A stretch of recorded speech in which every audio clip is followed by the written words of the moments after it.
Break के बाद एक बार फिर से स्वागत है आपका और चलिए सीधा रुख करेंगे नागपुर का, जहां प्रधानमंत्री नरेंद्र मोदी ने चंडी वंदे भारत एक्सप्रेस को हरी झंडी दिखाई है और इस वक्त सभा को संबोधित कर रहे हैं। 20 जिलों को आधुनिक कनेक्टिविटी से जोड़ रहा है।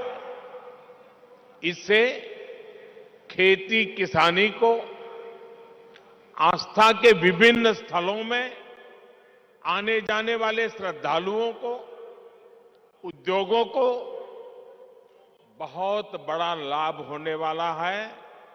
रोजगार के नए अवसर बनने वाले हैं। साथियों, आज के दिन की एक और विशेषता है। आज जिन योजनाओं का लोकार्पण हुआ है उनमें इंफ्रास्ट्रक्चर विकास का होलिस्टिक विजन दिखता है। एम्स एक अपने आप में अलग तरह का इंफ्रास्ट्रक्चर है और समृद्धि महामार्ग दूसरी तरह का इंफ्रास्ट्रक्चर है। इसी तरह वंदे भारत एक्सप्रेस और नागपुर मेट्रो दोनों ही एक अलग प्रकार का कैरेक्टर है उस इंफ्रास्ट्रक्चर का। लेकिन ये सब एक बुके में, एक गुलदस्ते में अलग अलग फूलों की तरह, जिससे निकलकर विकास की खुशबू जन जन तक पहुंचेगी। विकास के इस गुलदस्ते में बीते 8 वर्षों की मेहनत से तैयार विशाल बगीचे का प्रतिबिंब भी है। चाहे बात सामान्य मानवी के लिए हेल्थ केयर की हो या फिर वेल्थ क्रिएशन की हो, चाहे बात किसान को सशक्त करने की हो या जल संरक्षण की हो, आज पहली बार देश में ऐसी सरकार है जिसने इंफ्रास्ट्रक्चर को एक मानवीय स्वरूप दिया है। इंफ्रास्ट्रक्चर का एक ऐसा ह्यूमन टच जो आज हर किसी के जीवन को स्पर्श कर रहा है। हर गरीब को 5 लाख रुपए तक का मुफ्त इलाज देने वाली आयुष्मान भारत योजना हमारे सोशल इंफ्रा का उदाहरण है। काशी, केदारनाथ, उज्जैन से लेकर पंढरपुर तक हमारे आस्था स्थलों का विकास हमारे कल्चरल इंफ्रा का उदाहरण है।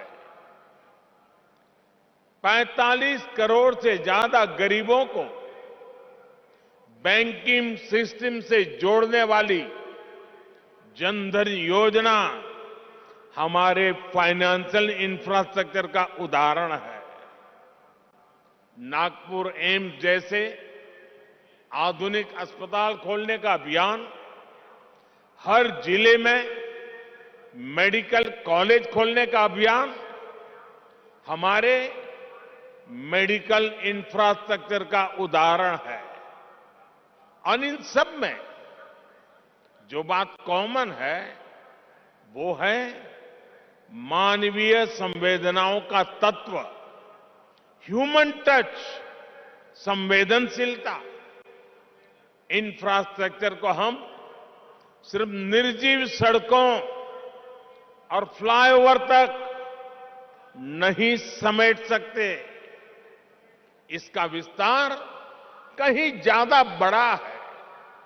और साथियों, जब इंफ्रास्ट्रक्चर के काम में संवेदना नहीं होती, उसका मानवीय स्वरूप नहीं होता, सिर्फ ईंट, पत्थर, सीमेंट, चूना, लोहा दिखता है, तब उसका नुकसान देश की जनता को उठाना पड़ता है, सामान्य मानवी को उठाना पड़ता है। मैं आपको गोसीखुर्द डैम का उदाहरण देना चाहता हूं।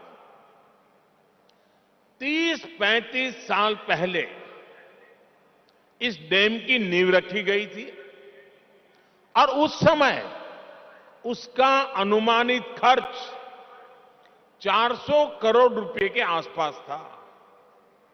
लेकिन बरसों तक संवेदनाहीन कार्यशैली के कारण बरसों तक वो डैम पूरा नहीं हो पाया।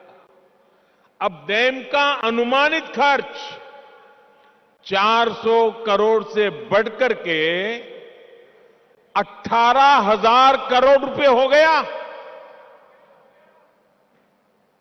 2017 में डबल इंजन की सरकार बनने के बाद इस डैम का काम तेज हुआ है। हर समस्या को सुलझाया गया है।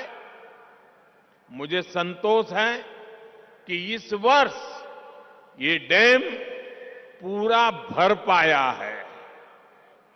आप कल्पना कर सकते हैं, इसके लिए 3 दशक से ज्यादा लगे, तब जाकर इसका लाभ गांव को, किसान को मिलने लगा। भाइयों और बहनों, आजादी के अमृत काल में देश विकसित भारत के विराट संकल्प के साथ आगे बढ़ रहा है।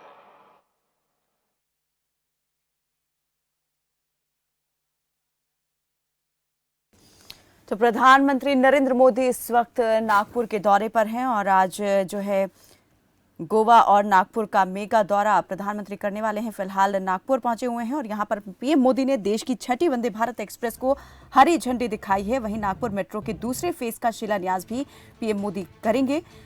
55,000 करोड़ की लागत से बनने वाला साहिब महाराष्ट्र समृद्धि महामार्ग का उद्घाटन भी पीएम यहां पर करने वाले हैं।